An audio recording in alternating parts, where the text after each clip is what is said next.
Kaya hindi na sila dalawa, kundi isang laman. Kaya ang pinagsama ng Diyos ay huwag paghiwalayin ng sinumang tao.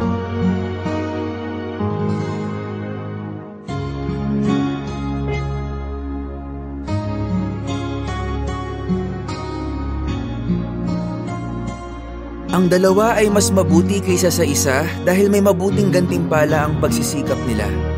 Dahil kung mabuwal ang isa sa kanila, maibabangon siya ng kasama niya. Pero ano ang mangyayari sa isang nabuwal kung walang tutulong sa kanya na bumangon? Hi, hello. This is your special day. 50th wedding anniversary. It's been amazing. Napaka-long journey niya na despite obstacle, imperfection, the individual, but then you choose to be together. And I think that's a good lesson that we learn from you. You both learn about self-sacrificing the spirit, and lalo na when the children arrive, it's just extra struggle for the parent. So we really feel amazed and we are feel being loved. I want to focus more on the positive that you teach us, and enjoy your day. That despite we are very far from you, Jessa and I, Kuya Ronald, but of course with spirit and love, we're hugging you. I hope you enjoy today, especially it's your special day. Enjoy and always take care. And that's all. Enjoy, everyone.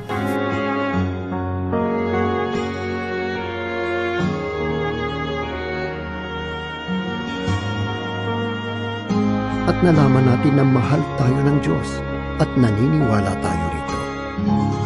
Ang Diyos ay pag-ibig at siya na nananatili sa pag-ibig ay nananatiling kaisa ng Diyos at ang Diyos ay nananatiling kaisa niya. Hello, lovebirds! What's up? Gitpan umsap Jaunin Philok. Happy 50th wedding anniversary, Ama and Inay. You taught us that marriage is 50% love and 50% patience. Mostly patience. Wishing you a happy anniversary, a happy marriage, and many years of good health to enjoy it with. Congratulations on another year together. We love you both so much. Mwah!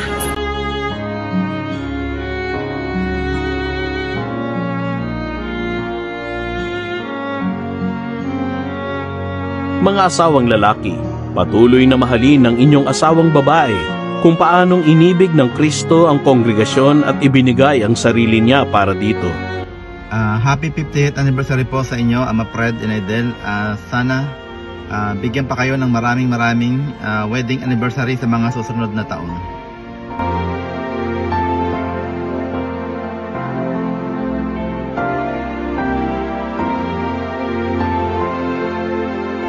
Walang takot sa pag-ibig, kundi inaalis ng ganap na pag-ibig ang takot dahil ang takot ay pumipigil sa atin. Kaya ang natatakot ay wala pang ganap na pag-ibig. Umiibig tayo dahil siya ang unang umibig sa atin. Happy anniversary po, Inay and Ama. I hope you are happy today in your anniversary, and I hope you celebrate your anniversaries together in the coming years happily as well. And I am so grateful that you two are my grandparents, our role model, and people who supports us and took care of us all throughout the years growing up with my brother. I hope you celebrate your anniversary in the future together as well, happily, with all the love I have for each other. That's it. Thank you. Hi Inay! Hi Ama! Happy 50th anniversary po sa inyong dalawa. So yung 50 years na yon, puno ba ng pagmamahalan or baka naman awayan na lang yan ha? Biro lang, masaya po ako kasi naabot nyo ang 50 years wedding anniversary ninyong dalawa. So nakaka-proud bilang apo na meron akong mga lolo at lola na patuloy na nagmamahalan sa gantong panahon.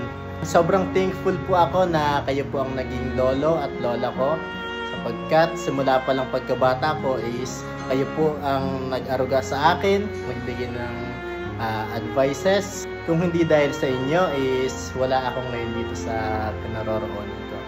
Salamat sa pagtuturo, Inay Del, sa pagtuturo sa math, ng mga panahon na hindi ko pa kayang mag-multiply. Salamat. Naway magkaroon pa po kayo ng masayang pagsasama ni Ama, and then puno ng pagmamahalan at pananampalataya. Naway masaya po kayo ngayon sa araw na ito.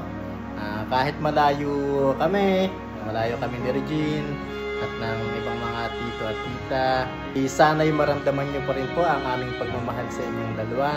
Happy anniversary po ulit sa inyong dalawa, and happy 50th anniversary po, Inay Del at Amang Fred.